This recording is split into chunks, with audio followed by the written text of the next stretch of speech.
So here we've got our practice problems on alkynes to go over.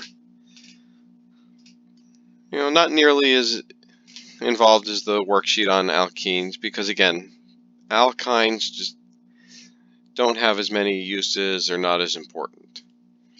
So we're starting off with a nomenclature question. And we can see the longest chain goes straight across.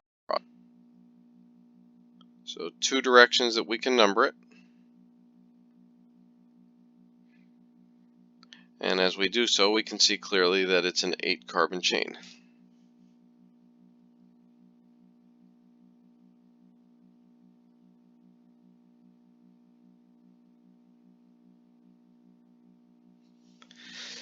Now, if we use the red numbers, our first pi bond is on the first carbon. Same thing with the green numbers. On the red numbers, though, our second pi bond is on the fourth carbon, whereas on the green numbers, it's also on the fourth carbon. Finally, our third pi bond in both directions is on the seventh carbon. So pi bonds are in the same positions going either direction. But with the red numbers, we start with an alkene, whereas with the green numbers, we start with an alkyne. So that means it's going to be the red numbers here that take precedent. So we know then that our parent name is going to be from octane. Now there's two alkenes, one at 1 and one at 4, so it's octo-1,4-diene, and then the alkyne is at carbon 7. So octo-1,4-diene 7-ine. In addition, we've got two methyl groups. We can see that they're on carbons 3 and 5. So 3,5-dimethyl. Now, are we done? Not yet. We've still got to account for any stereochemistry. And what we should see is that at 3, we have a chiral center. And the alkene at 4, we need to determine E or Z. So I'm going to erase everything that's here just so we can see what we need a little bit more easily.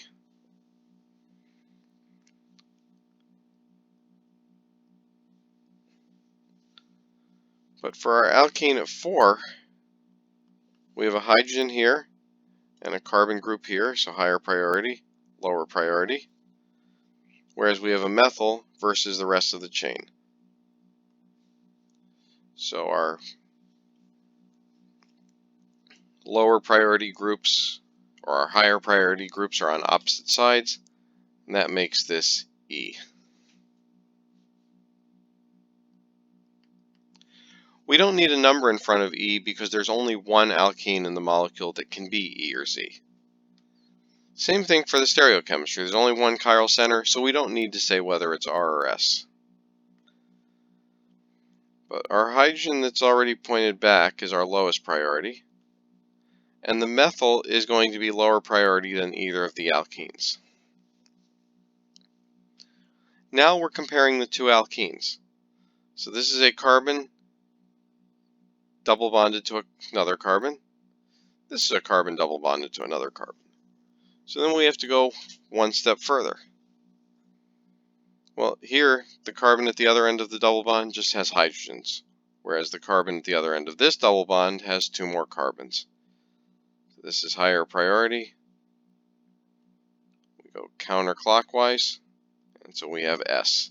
Se3,5-dimethyl octo-1,4-diene 7-ine.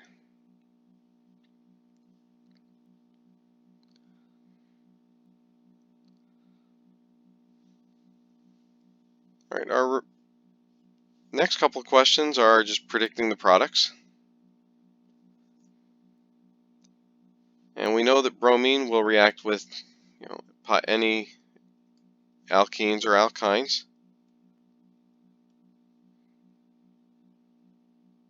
The rest of this molecule is not reactive under these conditions, so we can just bring it back as is.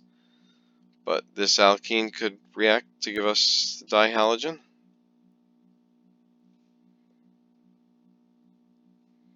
As could this alkene.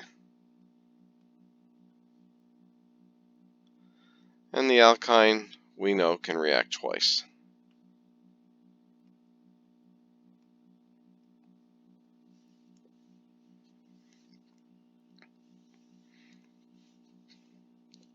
All right. Question part B is that'll be corrected on the, or should be corrected on the in-class exercise to indicate mercury sulfate and sulfuric acid. And we know that that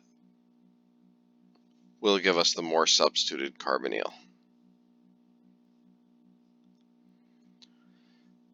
In part C, we have our hydrogenation using Lindlar's catalyst.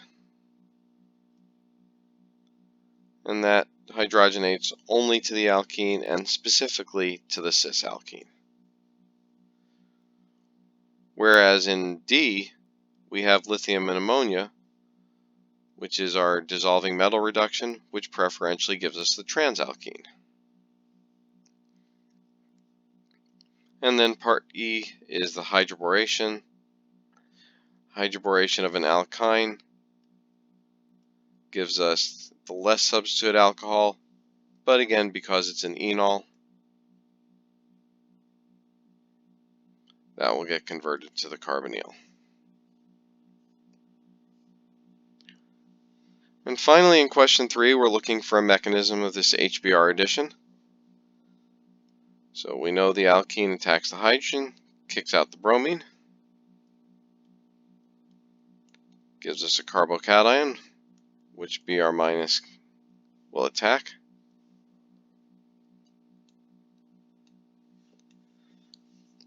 Now, does it matter if you draw this alkene at this point as E or Z?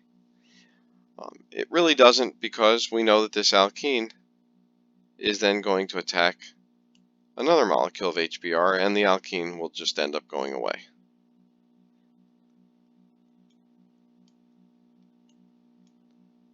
And again, this all happens at the same carbon, the more substituted carbon, and we end up with 2 bromines on that carbon.